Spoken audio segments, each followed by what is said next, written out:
Most of us spend our lives working and exchanging our time for money, but few of us think about where it comes from. In fact, banks have the ability to create as much money as they want.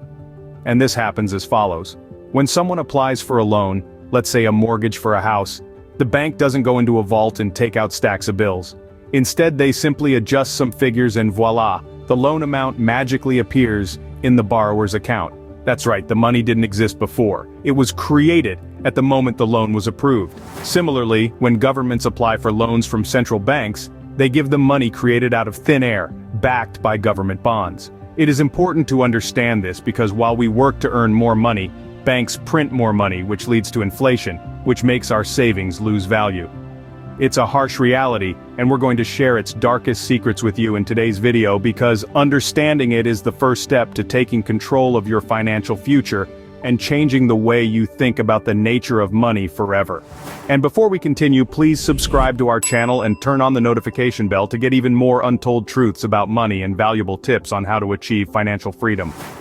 In order to understand the essence of the modern financial system, you need to know what a dramatic change took place 50 years ago. Until 1971, our currency was pegged to gold. This means that banks could print as much currency as there was gold in their vaults. If they wanted to print more, they had to sell a portion of their gold. This gold standard ensured that the money in circulation was backed by a physical commodity, thus maintaining its value. But then in 1971, a seismic shift occurred. The US dollar was taken off the gold standard. Suddenly, currency was no longer tethered to anything tangible. It was backed by nothing but the trust of the people using it. Banks were free to print as much currency as they wanted, without having to worry about a gold reserve. This change transformed the nature of our currency. It became, in essence, a promise. A promise from the government that your currency holds value. So, the first thing you need to understand in order to delve further into the dark side of money is that currency is no longer tied to a tangible value like gold, but simply to the trust we put in it. And now let's go one step further. Did you know that the physical currency, the bills and coins we use every day, make up only a tiny fraction of the world's total money? In fact, only 3% of the money supply is in circulation in the form of cash, banknotes, and coins, while the remaining 97% is debt. The money that banks create through loans isn't just a small portion of the money supply, it's the vast majority of it. Every time a bank issues a loan, they're not just creating money, they're also creating debt. And that debt, in turn, becomes a part of the world's money. This concept might be a bit mind-boggling, but understanding it is crucial. It shows how our financial system is built on a foundation of debt. And it also shows how banks hold a tremendous amount of power in this system. So, let that sink in. The money in your wallet, your bank account, the economy at large, most of it started out as debt. Indeed, 97% of the world's money is not physical currency but debt. The more debts grow, and, accordingly, the more money is printed, the more inflation grows, which is like a silent thief that sneaks into your wallet and eats your hard-earned money. It's a natural side effect of creating new money. When new money is created, it dilutes the value of the existing money. Imagine it this way. If you're in a room with 100 people and there are only 100 apples to share, each apple is quite valuable.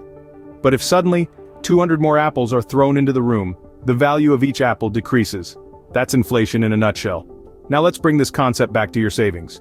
You work hard, trading hours of your life for money. You save this money, hoping it will provide you with security and freedom in the future. But here's the catch. While you're working and saving, the banks are busy printing more money. This newly created money floods the financial system, and just like the extra apples in the room, it reduces the value of the money you've worked so hard to save. This process of inflation erodes the value of your savings over time. What was once enough money to buy a house may only be enough to buy a car a few years later. This is why some people say that saving money is like trying to fill a leaking bucket. No matter how fast you pour money in, inflation is always there, creating a slow, steady leak that drains your savings away. But what does this mean in practical terms? It means that the money you save today will be worth less tomorrow. It means that the cost of goods and services will continue to rise, while the purchasing power of your money decreases. It means that the real value of your savings is not in the amount of money you have, but in what that money can buy. So, while you're working hard to save, the banks are printing money and decreasing your savings value. Do you feel like you're losing in this game? What if I told you that you can use this knowledge about the true essence of money to your advantage and come out a winner? By uncovering this secret, you will be one step closer to understanding the game of banks, and maybe even start playing it yourself. To do this, you need to understand a few important things. Banks don't just sit on piles of money like dragons on a gold hoard. They actively use their ability to create currency to their advantage. It's like a game of chess where they are always 10 moves ahead. They're not just spectators, they're strategic players making their money work for them, rather than the other way around. Consider this scenario. A bank lends a sum of money to a business. That money didn't exist before, it was created out of thin air. The business then uses that loan to grow and generate profit. Now, not only does the bank get their loan money back with interest, but they also see a surge in the economy which is beneficial for them. They have essentially made a profit from nothing. Moreover, banks don't limit themselves to loans. They also invest in a variety of assets such as real estate, stocks, and bonds.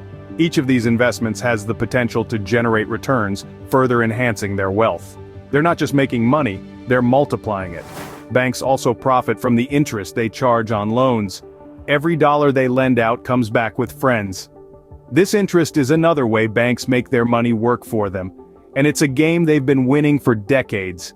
What's more, banks are experts at managing risk. They diversify their investments, spreading their money across a range of assets. This way, if one investment doesn't pan out, others will likely succeed, ensuring a steady flow of profit. It's like having multiple baskets for their eggs. So, if you've ever wondered why banks seem to be always flourishing, no matter the state of the economy, it's because they're not just playing the game, they're mastering it.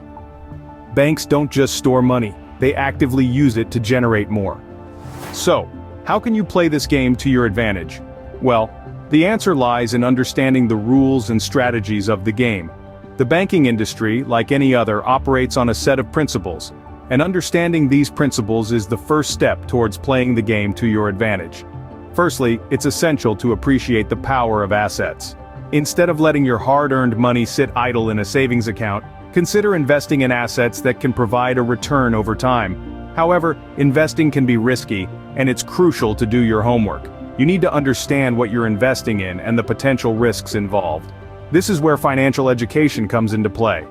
By educating yourself about different investment options and strategies, you can make informed decisions. Next, you need to think about how to turn your liabilities into assets. A liability is something that takes money out of your pocket, while an asset puts money into your pocket. For example, if you own a house and you're paying a mortgage, that's a liability. But if you rent out a part of that house, it could become an asset. Finally, remember that the bank's game is a long-term game. They don't make their fortunes overnight, and neither will you. It's about making smart choices over time, not about making a quick buck. So, are you ready to play the game? Remember, it's not about working harder, but working smarter. It's about understanding how money works and making it work for you. The banks have been playing this game for centuries, and now it's your turn. You too can play the bank's game. Start by understanding money and making it work for you.